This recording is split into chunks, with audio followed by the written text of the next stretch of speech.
ay bigat itong dalhin, parang di ko nakakayanin. Sa third and final hour ng ating Dear Kuya, ito naman po ang ating bahagi kung saan ating nang itatampok naman ang inyong mga liham kasaysayan sa Dear Kuya, The Drama. Laging depresa, tuliro, Kuya, Kuya, payuhan mo naman ako. Baka ako'y tuluyang maloko. Sa mga ibig po magpadala ng kanilang liham kasaysayan, maaari ninyong ipadala sa amin sa Dear Kuya, The Drama, 907 Philam, EDSA, Quezon City. O kaya ay sa dearkuya@untvradio.com. At ang mapipili po nating story for the month ay mayroon tayong kaunting pakonsuelo na halagang 10,000 piso. Good morning sa lahat ng ating mga taga-subaybay na nag-aabang ngayon ng atin pong Dear Kuya, The Drama. Nako, yan hong yung mga nagiging problema natin sa liver. Minsan ay dala rin talaga ng ating mga kinakain. Kaya mag-iingat po tayo sa mga kinakain natin, lalo na yung as much as possible, yung mga mamantika, yung mga mataas ang carcinogen, yung mga French fries na yan. Dahil yung French fries, yan yung ating mga anak, huwag nating pamihasahin ng pagpunta ng mga fast food. Pagkatapos ay papakainin ng French fries. Mataas ang carcinogen ng mga, kasi mga mga inilulubog sa mantika.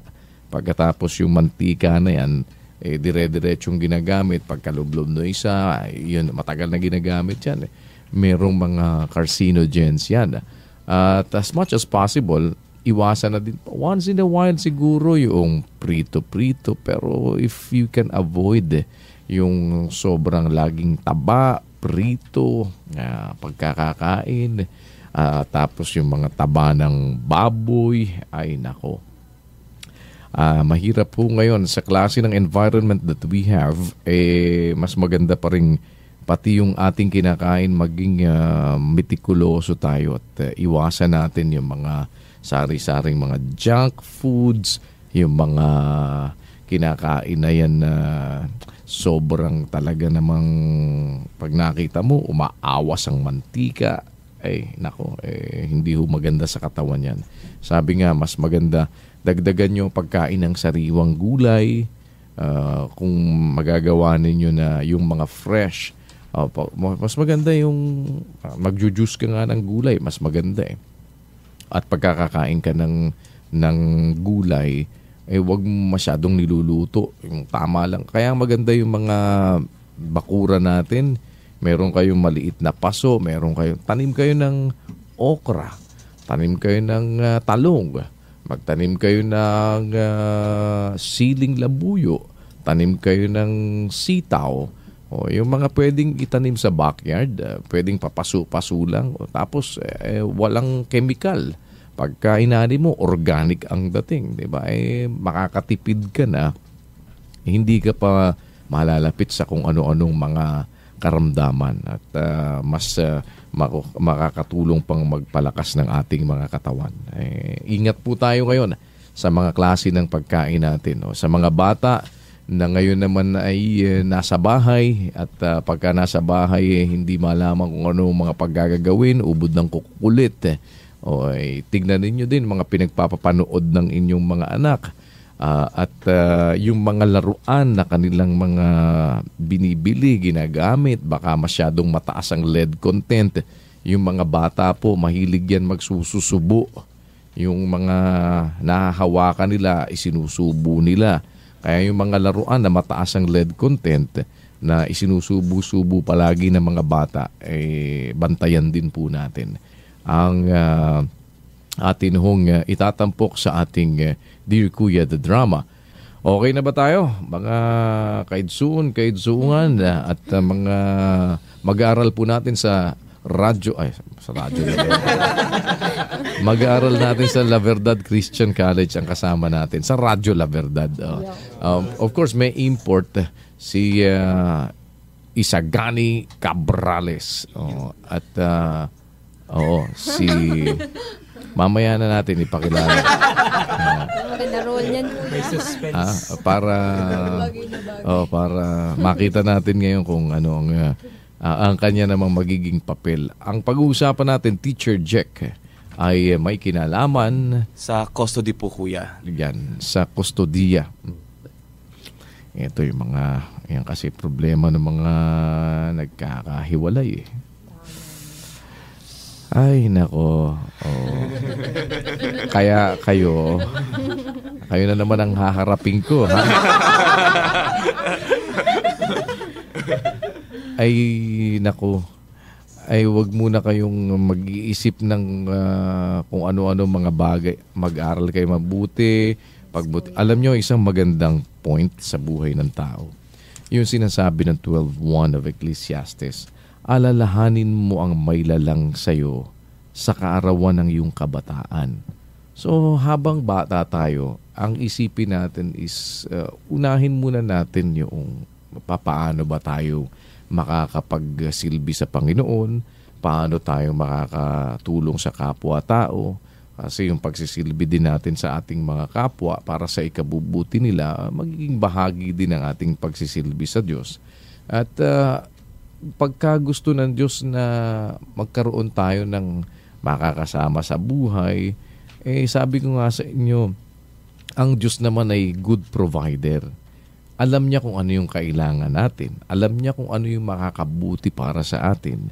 So kung mag-iintay tayo noong tamang panahon, yung siya ang merong ipanalangin natin palagi kung ano yung kanyang kalooban para sa atin. Huwag nating ipagpilitan yung kalooban natin. Minsan kasi pag nadadala tayo kung ano yung gusto natin, sige lang, 'di ba? Kung ano yung nararamdaman natin, akala natin doon na tayo liligaya. Yung pala isang linggong pag-ibig lang. O kaya yung pala pasumpa-sumpa ka pa. Tapos after a while, makakakita ng we have the right love at the wrong time. Paano nangyari naman naging right love? Kung wrong time nga, di wrong pa rin yun, di ba? Di ba? Tapos babanat ng bakit ngayon ka lang marami pang mga bagay na nagiging komplikasyon pagkatapos ng hindi magandang pagsasama ng mag-asawa. Magkakahiwalay, may usapan ngayon sa anak, may usapan sa hatian ng pag-aari, yung mga kayamanan, at lalo naman mabigat pag pinag-usapan na yung custody. Dahil kung minsan, mag-aagawan dun sa mga anak. Ayan na, tignan natin ang mga bagagandang bagay na ibibigay sa atin na pananaw sa sinasabi ng kasulatan sa pamamagitan po ni Brother Eli Soriano sa ating dulang tampok ngayon sa ating pong Dear Kuya, The Drama.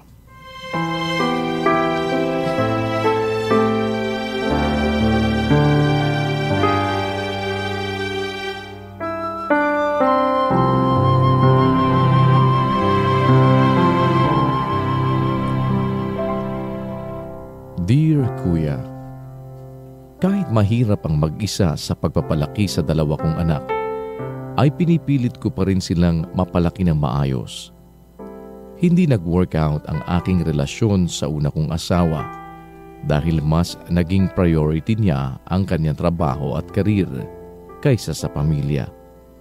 Samantalang nawala naman ng parang bula ang tatay ng bunso ko matapos niya akong mabuntis. Kung kaya't wala akong ibang makakatulong sa pagtataguyod sa dalawa kong anak. Magsisiyam na taon na noon ang panganay kong si AJ at 4 na taon naman ang bunso na si Ara. Isa akong working mom, kuya. Kailangan ko kasing magtrabaho para matustusan ang pangangailangan naming mag-ina. Kung kaya't kung minsan ay aaminin kong nagkukulang ako sa aking mga anak.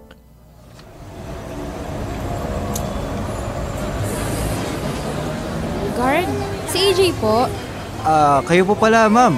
Oo medyo na-late kasi ako ng sundo May emergency lang sa opisina Nandiyan pa ba si AJ sa loob? Opo. Ay, Andyan teka. po siya. Pinaiwan lang po tong bag niya tapos maglalaro daw po ng bangkang papel kasama ng mga classmates niya. Bangkang papel? Manong wag mo sabihin nasa irrigation sila. Ano yun? AJ! Teka po. Huwag po kayo magpapanik. Mami, help! AJ, sandali lang. Guard, yung anak ko, si AJ! Teka lang, pupunta na. Sandali lang! Pupunta na ako dyan.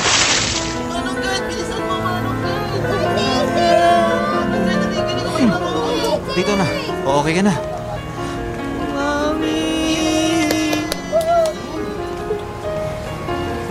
Ikaw naman kasi. Ito na po, ma'am. Naman. AJ, ikaw naman kasi. Huwag mo nang uulitin yun, ha? Mami, don't worry. Okay na po ako. Salamat.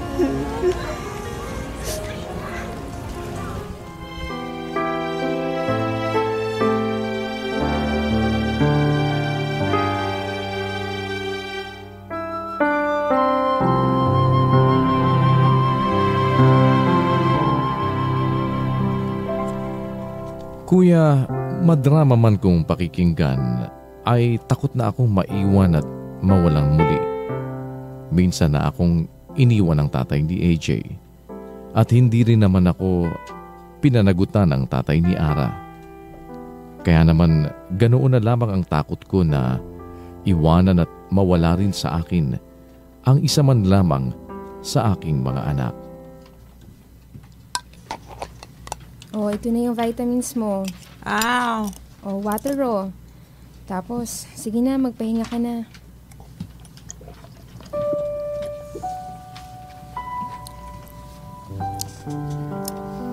Mami, sorry po. Susunod kasi, anak. Huwag nang matigas ang ulo mo, ha? Sabi ko naman sa'yo. Doon mo lang ako hihintayin sa guard, di ba?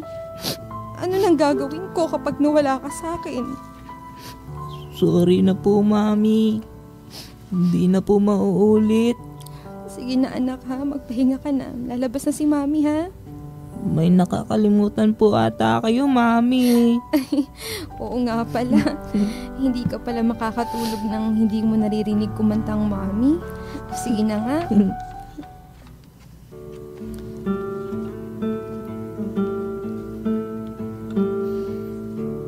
Sana'y di magmaliw ang dati kong araw nang munti pang bata sa piling ni nanay. Nais kong maulit ang awit ni inang mahal.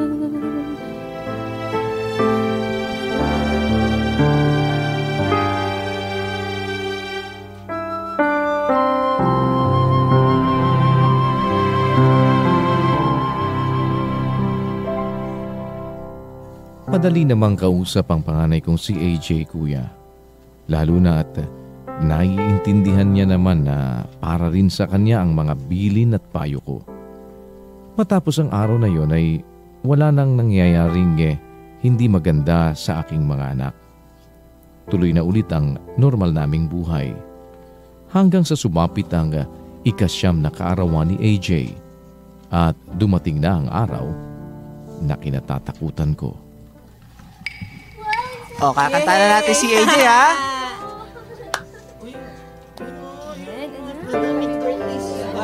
Wow, 2, 3. Happy birthday to you. Happy birthday to you. Happy birthday, happy birthday. Happy birthday to you. Happy birthday! Oh, blow mo na yung candle sa cake mo, AJ! Opo! Yay! Ayan. AJ, anak, may surprise ako sa'yo. Ano po, Mami? Di ba, binigay mo na po sa akin yung gift mo niya sa akin nung last night? Oo nga, pero mas maganda tong gift na ito. Ayun no, nasa likod mo. Asan po? Daddy! AJ! Daddy! Mayakap na! Ah, Miss na kita. me too, Daddy. Wait, tatawagin ko lang po si Ara. Ara, dali, nandito na si Daddy. Daddy! Hello, Ara. Ara, lika anak, kain tayo ng ice cream. Opo. Kargayin ka na ni Mami, ha? Okay po. Daddy, ba't di po namin kayo sinundo sa airport? Tara, Daddy. Sama po tayo kina Mami kumuha ng ice cream. Oo nga, Alan, para makakain ka na rin. Sige. Kumain na po tayo dyan. Salamat sa pagpunta sa birthday ng anak ko, ha? Anak ko si Anne. Daddy, maganda ba dun sa pinuntahan mo? Oo naman, anak. Maganda dun. May snow, ang lamig. At Wow. kung ano-ano pa. Ay, nga pala. Ito gift ng daddy Talaga. O, buksan mo na. Wow, may gift pa. You're the best gift na, Daddy. Ang sweet mo naman, anak. O, sige na, buksan mo na. Wow! Mami! Look iPad mini. Mami, tingnan mo tong gift ni Daddy sa akin. Oo nga, no. Wow, galing. Basta, dapat sa weekends ka lang babad sa games, ha? Pag may pasok, bawal magpuyat, okay? Opo, Mami. Thank you, Daddy, ha. I love you. I love you din, anak. O, kumusta ka na, anak? Pinagagawa mo. Excuse me po pwede po bang mahiram po namin si AJ sandali? Uy, anak, tawag ka nung clown, no? Sige tara. po. Tara AJ, dali. Daddy, wait lang, ha. Sige, anak, enjoy your party. Opo. Lika, Ara. Sama ka sa akin. O, Ara, sama ka daw kay kuya mo. Yan, ganyan. Lika, Ara. Hold my hands. Tara.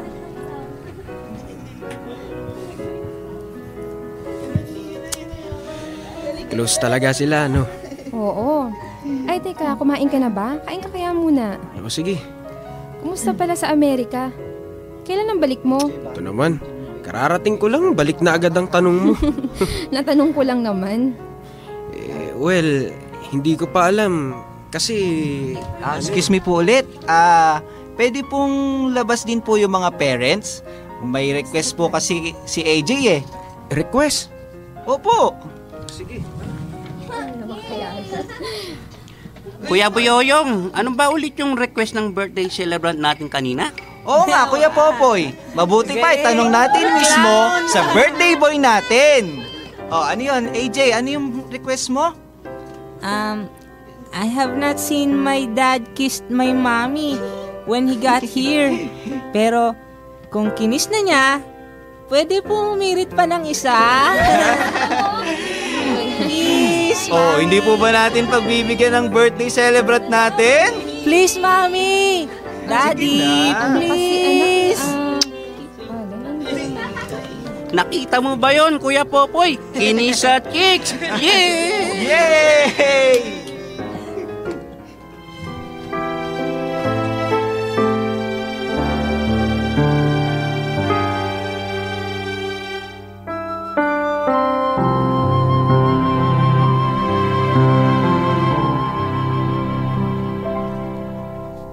Kuya, hindi alam ni AJ na hiwalay na kami ng daddy niya.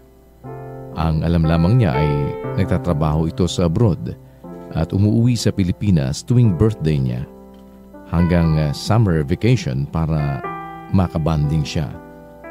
Hindi ko alam kung paano kong uumpisahan na ipaliwanag yun sa anak ko. Alam ko naman na hindi magtatagal ay malalaman niya rin ang lahat.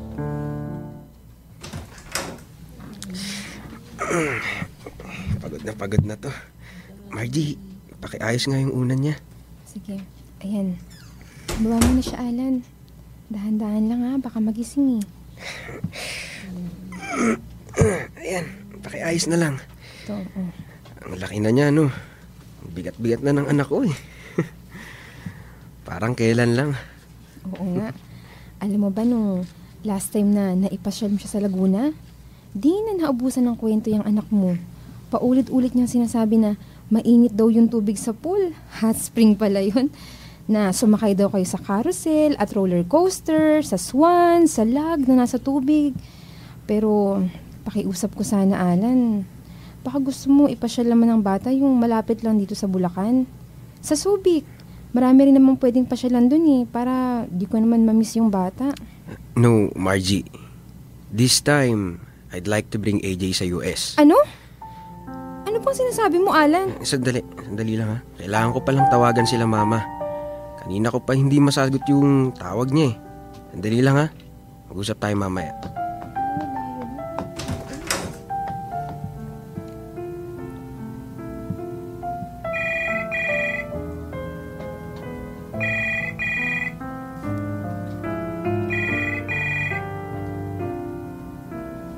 Hello, Ma. Bakit ang dami niyo pong missed calls? May problema po ba dyan? Wala naman anak. Nakikibalita lang. Ano, nasabi mo na ba kay Margie? So, kailan mo aayusin ang papel ni AJ? Sabi naman sa'yo anak, dapat umattend na rin kami ng birthday party ni AJ eh. Huwag na, Ma.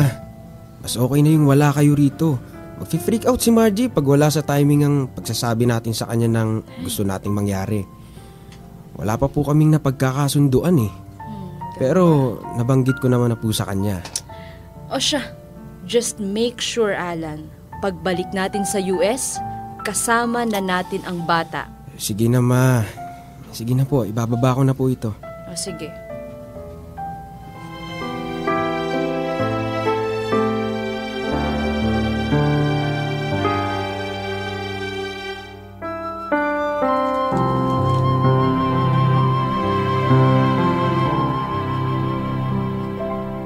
Hindi ko alam kung ano ang gagawin ko ng mga panahong yon, kuya.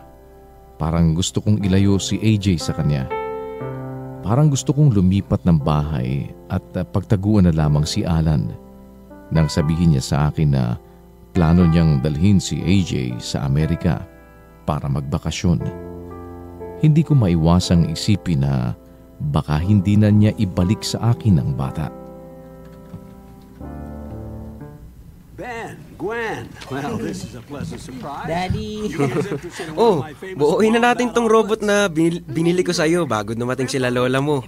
Susunduin na nila tayo eh. Sige, Daddy. Where did you hear that name? Daddy, laro Ara. Ara. Dun ka, dali. Margie! Ganda naman ito. Oh, ano yun? Pasensya na, inaayos ko pa kasi yung dadaling gamit ni AJ eh. Okay lang. Ano kasi, si Ara eh. Baka malunok niya yung ibang laruan ni AJ, lalo na yung mga maliliit na parts. Ganun ba? Sige. Ara, halika dali. Lalaro tayo ni Mami sa taas. Yay! Daddy? Oh, Bakit po ganun? Pag sa akin, sweet po kayo. Pero kay Ara, hindi. Hindi niyo po ba siya love? ay, syempre, love ko rin siya. Oh, andyan na sila, lola mo. Wow, Lola. Margie! Margie, nandyan na sila mama. Yung gamit ni AJ, akin na. Oh, eto na. Uy, AJ, mga bilin ko ha. Huwag kang masyadong malikod dun kina lola mo ha, okay? Opo, Mami. I love you. Ingat kayo dun ha.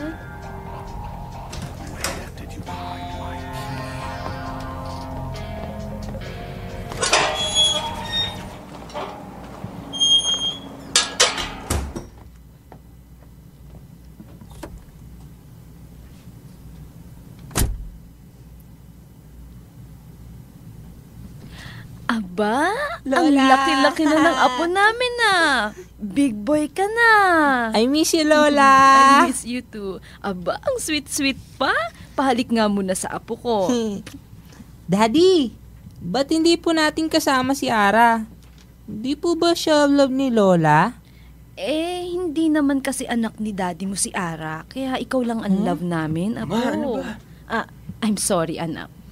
Po, ano pong ibig niyo sabihin?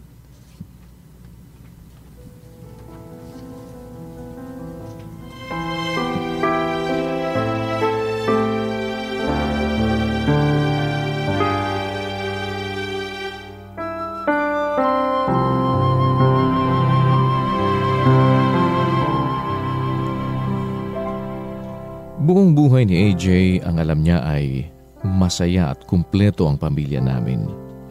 Masyado pa kasi siyang bata para maintindihan ang komplikadong sitwasyon na mayroon kami, kuya. Gusto ko sanang huwag munang ipaalam sa kanya ang lahat hanggang sa dumating na ang panahon na kaya na niyang tanggapin at maintindihan yun. Pero hindi ko inaasahan na ang paghiram kay AJ ng mga biyanan ko ang magiging daan para malaman ng anak ko ang bagay na matagal ko nang itinatago sa kanya.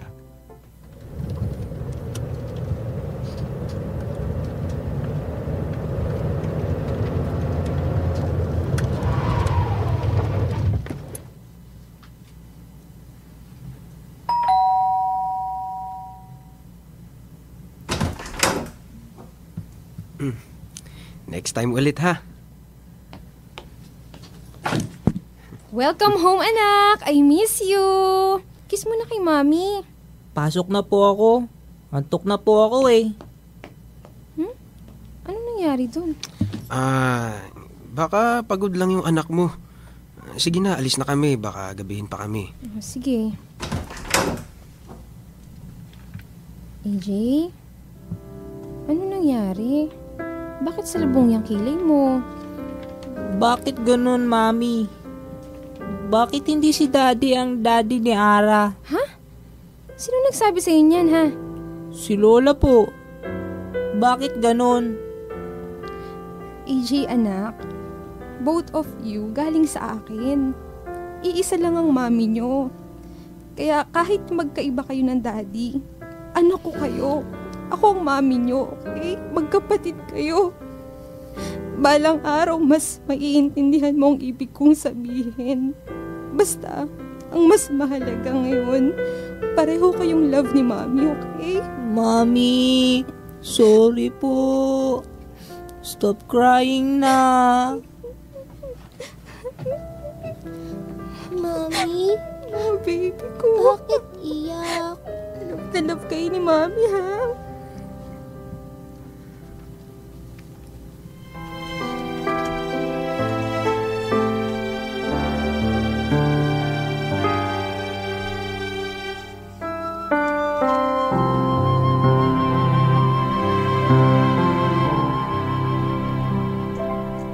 Pagkahatid ni na Alan kay AJ sa amin ay mas naging madalas ang pagpunta niya sa bahay.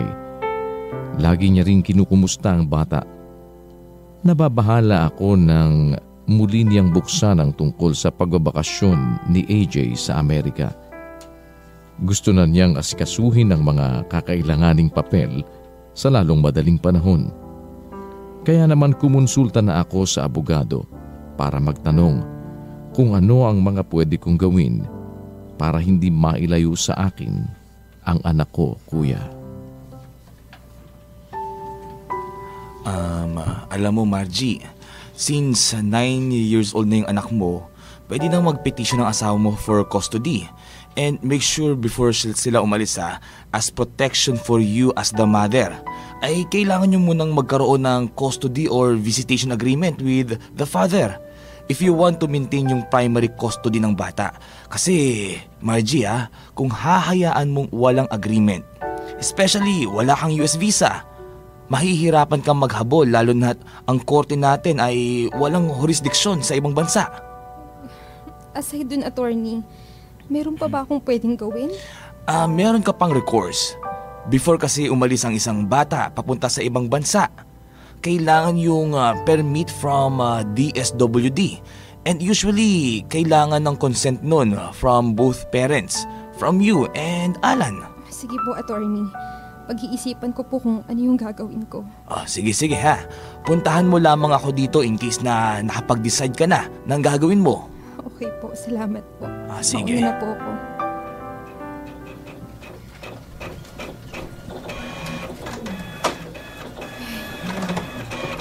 Hello? Opo. Sige po pa, pupuntahan na lang po na nag-isa. Ang gagawin, Susie? Ay, sandali lang, Susie ha. Sagutin ko lang tong phone ko. Hello po. Margie, si Raquel to. Mama ni Alan. Ay, opo, napatawag po kayo. Margie, pakiusap ko naman sa'yo. Payagan mo nang magbakasyon si AJ sa Amerika. Minsan lang naman namin makasama yung bata. At isa pa matanda na rin ako. Saglit ko na lang makakasama yung apo ko. Sabik na sabik ako sa batang yun eh. Alam mo naman, maraming pagkukulang si Alan kay AJ. Sana pagbigyan mo naman kami na makabawi dun sa bata. Hello?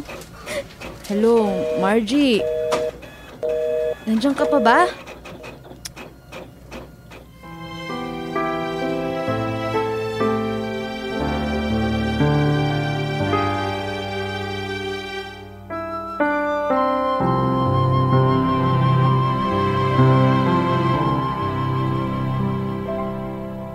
Kahit ang dati kong biyanan na iwas makipag-usap sa akin noon pa man, ay kinukumbinsi na rin akong payagang magbakasyon sa Amerika si AJ kasama nila. Kuya, hindi ko alam ang gagawin ko. Hindi ko alam kung ano ang sasabihin ko sa kanila.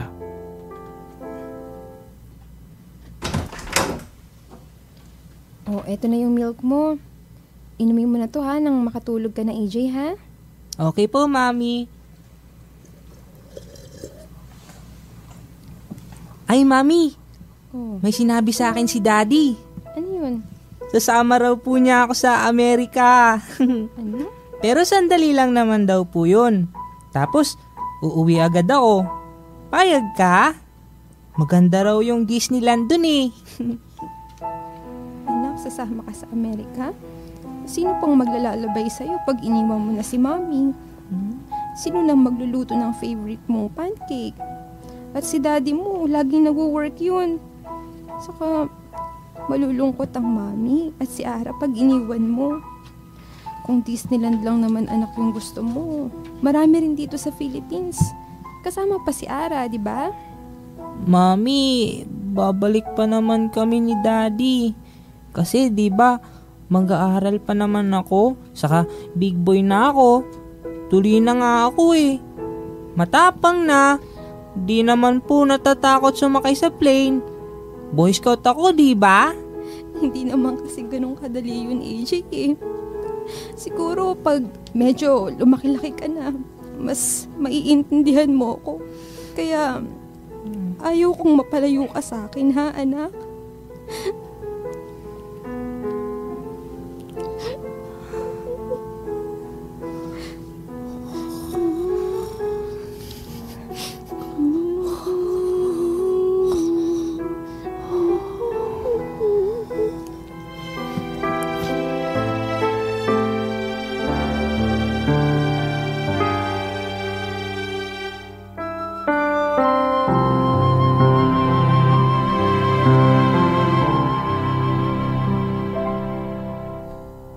Hindi naman ako naging maramot kay Alan pagdating sa anak namin, kuya. Sa tuwing uuwi nga siya ng Pilipinas ay nahihiram niya si AJ anumang oras niya gusto. Alam ko naman na may karapatan din siya sa bata dahil siya ang ama nito. Pero sa pagkakataong ito, sa tingin ko ay higit sa kaya kong ibigay ang hinihingi ni Alan sa akin. Anak ko na ang pinag-uusapan dito. Ayokong mawala sa akin si AJ, kuya. Hindi ko rin naman nababasa ang tumatakbo sa isip ni Alan at ng mga magulang niya. Hindi ko alam kung may balak pa silang isauli sa akin ang bata. Kuya, kung hindi ko naman papayagan si AJ na magbakasyon kasama ng daddy niya sa Amerika, ay lalabas naman akong kontrabida. Pero bilang isang ina, ay natatakot ako na mawala sa akin ang aking anak. Sana po ay mapagpayuhan ninyo ako sa dapat kong gawin. Salamat po. Gumagalang, Margie.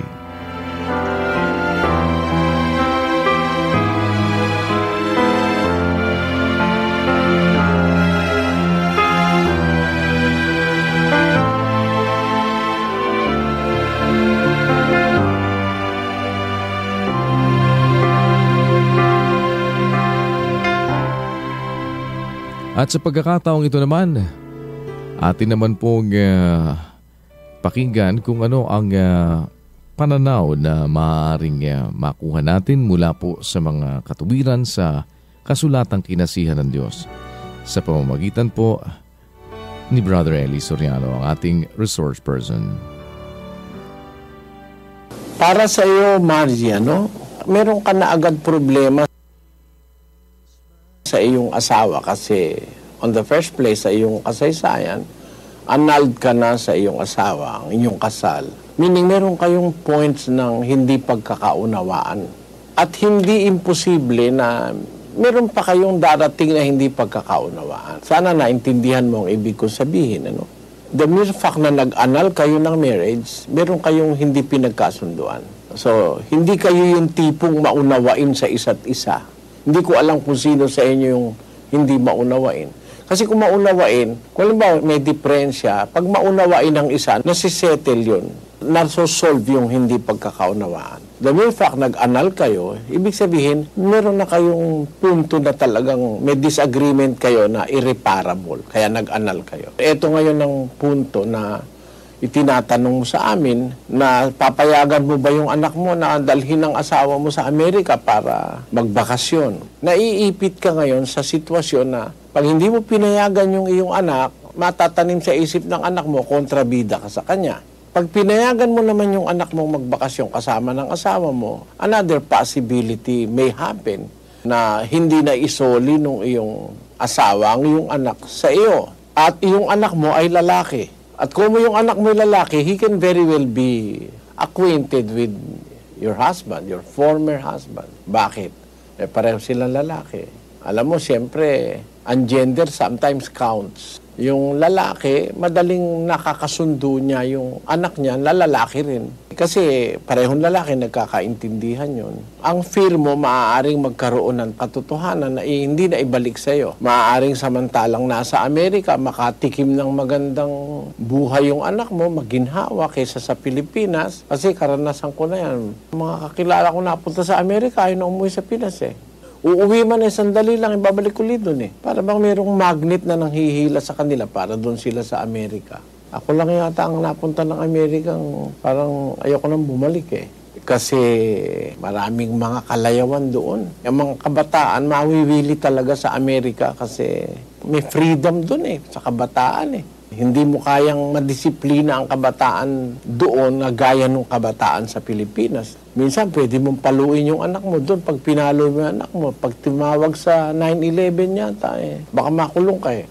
Ang alalahanin ko yung pag nakatikim yung anak mo ng magandang pag-aaruga ng kanyang ama, sabihin samantalahin niya yung panahon na yun na ipakita niyang mahal niya siya, ang tendency nun mailayo na ang loob sa'yo at mas malapit na sa kanyang ama at hindi na nga isoli sa'yo. Magaganap na ngayon yung ikinatatakot mo. Ngayon, kung ako ang iyong tatanungin, I do not want to be unfair kahit kanino. Baka naman maging unfair ako dun sa asawa mo kasi pareho kayong mayroong karapatan sa inyong anak. Yung anak mo ngayon ay nasa edad na para makapili. Ayon sa batas, pwede na siyang pumili kung kanino niya gustong sumama for the meantime. At pagdating niya ng edad na kung tawagin natin mayor de edad, pwede na siyang mag-isa. Sa Amerika yata 18 anyos meron ng liberty na iwan ang magulang. Iba talaga kultura ron kaysa sa kultura sa ating bansa. Ngayon, nasa sa iyo ang pagpapasya kung saan mo nakikitang mas magaang para sa iyo.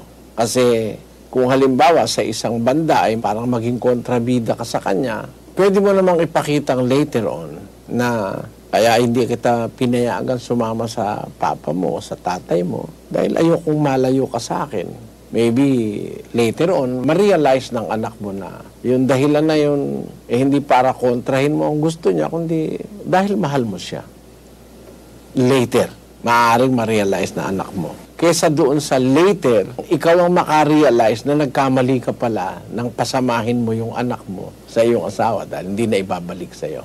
The fact that nasa iyo yung anak mo ngayon, ibig sabihin, mas malaki ang pagmamahal mo sa iyong anak kaysa doon sa pagmamahal ng asawa mo. Biro mo, 9 years old yung anak mo nasa iyo. Ibig sabihin, natiis ng asawa mo na hiwalay sa kanya yung kanyang anak. Ikaw, hindi mo natiis. Babae ka pa naman, ikaw ang nagpapalaki sa anak mo. Kaya para sa akin siguro, mas meron kang mas malaking karapatan kaysa sa iyong asawa. Hintayin na lang natin kamo, sabi mo sa asawa mo na dumating siya sa edad na mayor de edad na siya. At saka mo na siya papayagang sumama sa kanyang tatay. Pero for the meantime, para mawalan ka ng alalahanin, dahil ang tinitignan natin dito, possibilities Ang possibility, kaya nasa iyo anak mo, mahal mo siya. The reason na namumroblema ka, mahal mo siya. Nag-aalala kang hindi na isoli sa'yo dahil mahal mo siya. Siguro marirealize ng anak mo yun, mararamdaman ng anak mo yun. Kung halimbawa, for some time, dumabas ka sa kanya na parang kontrabida, pero after that, maaring ma-realize niya na mahal mo siya. Kaya siya ay gusto mong to keep him with you. Ibigay mo sa kanya yung pagpili pagdating ng panahon na mayroon na siyang kapasidad pumili. Ganun sa Panginoon Diyos Yung may mga kapasidad ng pumili, pinapipili na ng Diyos yun. Sabi doon sa Deuteronomio 30:19, aking tinatawag ang langit at ang lupa na pinakasaksi laban sa iyo sa araw na ito, na aking ilagay sa harap mo ang buhay at ang kamatayan, ang pagpapala at ang sumpa, kaya't piliin mo ang buhay upang ikaw ay mabuhay, ikaw at ang iyong binhi. Ang Diyos man nagbibigay ng karapatang pumili. Kanino? Doon sa meron ng kakayahang makapili. Meron na siyang sapat na wisyo, sapat na paninindigan. Bata pa yung anak mo, 9 na taon. Siguro pagdating ng panahon na nasa edad na siya, saka mo na siya papiliin. Pero ngayon, as much as you can keep him, mas mabuti yun. Kasi kung pag-aralan ko yung iyong istorya, sa'yo ko nakikita yung pagmamahal sa anak. Wala yun sa asawa mo. Kaya nakapumayag nga siya na naka9 na taon yung anak mo na wala sa kanya Sa diwa kasi ng kasulatan, yung sinasabi doon sa unang Timoteo, Kapitulo 5 at versikulo 8, kung ang sino man ay hindi nagkakandili sa mga sariling kanya, lalong-lalo na sa kanyang sariling sambahayan, ay tumanggi siya sa pananampalataya. At lalong masama kaysa hindi sumasampalataya. Sa pamantayan ng Biblia, masamang tao yung hindi nagkakandili ng pamilya, lalo na yung kanyang mga anak. Yung mga irresponsabling ama, irresponsabling ina, hindi marunong magkandili ng kanyang sariling sambahayan, mga masasamang tao yun sa pamantayan ng Biblia. Ikinalulungkot ko, yun ang nakasulat. Kung sino man ang tamaan nito, ikinalulungkot ko. Sino mang irresponsabling ama o irresponsabling ina ay itinuturing ng Bibliang masamang tao. At ang nakikita ko na ikaw ay responsable, kaya nasa iyo ang aking panig. Samahan ka nawa ng Diyos. Sana ay napakinggan ni Margie ang mga bagay na yan, at makapagbigay ng isang pananaw, isang perspektibo na maaari niyang mapag-isipan at maaari niya magamit sa pagharap niya dito sa ganitong klase ng sitwasyon sa kanyang buhay. Well, meron ho kayong mga natatanging liham, natatanging kasaysayan, mangyaring ipadala lamang po ninyo dito sa ating himpilan. At isulat nyo lamang sa Dear Kuya, The Drama, 907 Philam EDSA, Quezon City. O kaya ay email sa atin pong dearkuya@untvradio.com. me strong when Bueno, sa pangalan po nitong ating mga nakasama ngayon at ang ating mga radio drama talents sa pamamagitan ni Teacher Jack at ng ating mga mag-aaral sa Radyo La Verdad. Ang ating nakasama Teacher Jack ay... Kuya, yung panipong dating mga kasama natin, si Jerolf, si Madel, si Maki, si Jelay at si Meryl. Kasama po kanina po si Isagane Cabrales at si Brad Boy Pasa. Si Henry Malig. Ayan. Binisita ba tayo ni Ma'am Jonah? Yes. Nasaan si Ma'am Jonah? Nandiyan ba? Po sa labas. Si Ma'am Jonah Bautista. Ayan. At inaabangan niya yung kanyang... Hello, Ma'am Jonah. Naipadala mo na ba yung liham kasaysayan? At saka si Teacher Tykes at si Teacher Sheila. Ma'am Jonah, naipadala mo na ba yung liham kasaysayan? Na-airin na, di ba? Confirm! Yung pala yun, confirm! Alin yun? Kuya, yung Na-air na ba? Ha? Play nila sa room ko. Kuya, nagla-live kami sa kanya pag hindi po niya naririnig. Ganun ba yun? Dala-dala nila with matching musical scores. Alin dun? Kuya, balikan natin. Kaya meron kami record na script dito, i-replay natin. Saan ba siya ang pangalan itinago? Ayan, talagang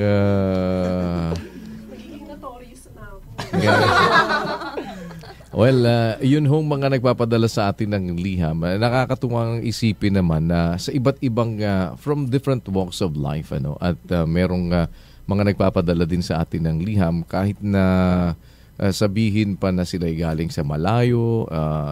Meron ngang nagsabi pa sa akin nung isang beses merong dito at sabi nila na natanggap nyo na po ba yung aking liham. So inaabangan nila. Abangan nyo lamang po yung inyong mga liham kasaysayan and hopefully ay maisahin papawid natin yan at matuto naman ng iba't ibang mga pananaw sa buhay yung ating mga kababayan. Kahit na hindi sa kanila nangyari yung bagay na yun, maaaring ito'y makapagbigay din ng aral at magiging mas matatag tayo pag humarap na tayo dun sa mga sitwasyon na kung minsan ay kinasangkutan ng ating mga letter senders. At sa pamamagitan po ng mga payong ibinibigay sa atin mula sa kasulatan ng ating resource person si Brother Eli Soriano, nawa ay nakapaghatid kami sa inyo ng mga pananaw na magagamit ninyo sa pagharap sa buhay. Sa ngalan pa rin ng ating mga kasama sa technical side, si Brother Mel Magdaraog, Nilo Deswasido, Ronald Tabian, George Ibardalosa, Chris Bantayanon, Isaiah C., Dennis Blanca Flor, Medina Baniged, Michelle Tunggol, Joy Zamora, Jermaine Tuazon, Shelo Cotillon, at si Ma'am Annie Rentoy, si Myla Galsim at si Wayna Galang at si Tintin Aureliano. At si Bon nandito, si Bon de Guzman. At of course, ang ating executive producer, si Chat Vergara. At yung ating mga bisita ngayon dito sa studio, si Ma'am Jonah, si Teacher Sheila at si Teacher Tykes. Parang, di ba ganun yung sinasabi pagka medyo may naapakang hindi maganda? Tykes. Well, with that, muli po ipansamantala tayong nagpapaalam at nagpapasalamat sa Panginoon sa isa pang mabuting pagkakataon na kanyang ipinagkaloob sa atin upang tayo ay makapaglingkod. Muling nag-aanyaya sa araw ng kinabukasan, sana po'y saluhan ninyo kaming muli sa tulong at awa ng Panginoon para sa isa pang makabuluhang pagtatanghal ng palatuntunang Dear Kuya. Ako po ang inyong Kuya Daniel. Muling nagpapasalamat sa Diyos sa lahat ng kanyang mga kabutihan at pagkatapos po naming magawa ang lahat ng mga bagay na dapat naming gawin, kami po ay mananatiling mga alipin na walang kabuluhan. Ginagawa lamang po namin ang katungkulan naming gawin. Mananatiling sa Diyos ang lahat ng karangalan at kapurihan magpakailanman. Magandang araw po.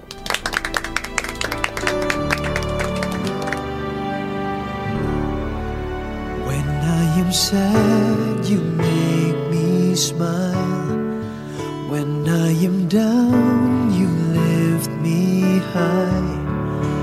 When I'm afraid, you make me brave. When I am lost, you show me the way. You make me strong when I am weak.